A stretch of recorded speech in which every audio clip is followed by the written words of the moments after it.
అందరికీ నమస్కారం అండి.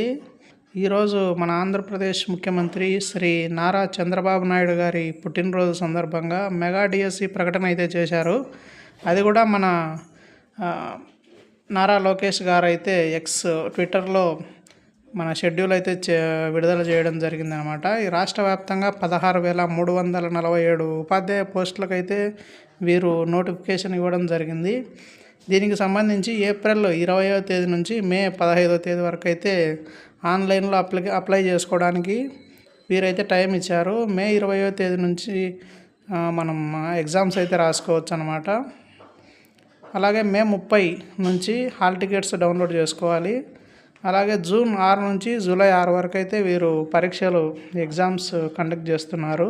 ఫైనల్గా వచ్చేసరికి స్కూళ్ళు ఓపెన్ చేసే టైంకి అయితే కనుక ఈ రిక్రూట్మెంట్ అంతా పూర్తి చేసి ఈ ఉపాధ్యాయులందరినీ స్కూళ్ళకు పంపించాలని చెప్పి గవర్నమెంట్ నిర్ణయం తీసుకుంది. అది కూడా మన ముఖ్యమంత్రి నారా చంద్రబాబు నాయుడు గారి పుట్టినరోజు సందర్భంగా ఈ నిర్ణయం అయితే తీసుకున్నారు.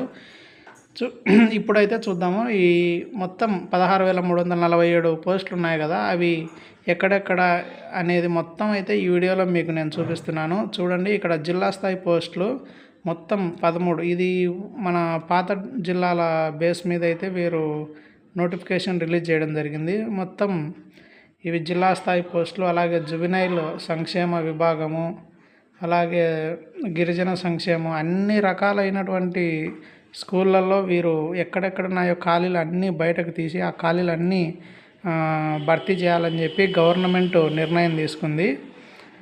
చూడండి, ఈ జిల్లా స్థాయి పోస్టులు వచ్చేసరికి మొత్తం 13,192 ఉన్నాయి. దీంట్లో అన్ని సబ్జెక్టులు హిందీ, తెలుగు, ఇంగ్లీషు, ఫిజిక్స్, అన్ని రకాలైనటువంటి సబ్జెక్టులకు సంబంధించి జిల్లాల వారీగా పోస్టులు అయితే రిలీజ్ చేశారు. అలాగే జువెనైల్ సంక్షేమం అంటే చిన్నపిల్లలు ఎవరైతే ఉన్నారో వారికి సంబంధించి ఈ 15 పోస్టులు ఉన్నాయి. ఇంకా మీరు ఏ కేటగిరీకి సంబంధించి, అలాగే రోస్టర్ పాయింట్లు, అలాగే ఇవన్నిటికి సంబంధించి పూర్తి నోటిఫికేషన్ అయితే ఈరోజు మన వెబ్సైట్లో రిలీజ్ చేస్తారనమాట. దానికి ఆ వెబ్సైట్లో నోటిఫికేషన్ చూసి మీరైతే అప్లై చేసుకోవాలి. చూడండి, దివ్యాంగుల పాఠశాలలు, అలాగే ప్రిన్సిపల్, టీజీటీ, పీడీ, పీఈటీ, ఇలాంటి మొత్తం అన్ని రకాలైనటువంటి పోస్టులు గవర్నమెంట్ అయితే రిలీజ్ చేసిందనమాట. కాబట్టి ఎవరైతే ఇన్ని రోజులు చాలా సంవత్సరాలుగా ఈ నోటిఫికేషన్ అయితే రాలేదు కదా, ఇప్పుడు ఈ నోటిఫికేషన్ కోసం చాలామంది అయితే వెయిట్ చేస్తున్నారు. ఎవరైతే ఈ జాబ్స్కి ప్రిపేర్ అవుతున్నారో వారు మీ జిల్లాలో ఎక్కడెక్కడ వేకెన్సీలు ఉన్నాయో అన్నీ ఒకసారి పూర్తి స్థాయి నోటిఫికేషన్ వచ్చిన తర్వాత మీరు జాగ్రత్తగా చూసి మీ జాబ్స్కి అయితే అప్లై చేసుకోండి. అందరికీ ఆల్ ది బెస్ట్ అండి. వీడియో నచ్చినట్లయితే లైక్ చేయండి. Thank you.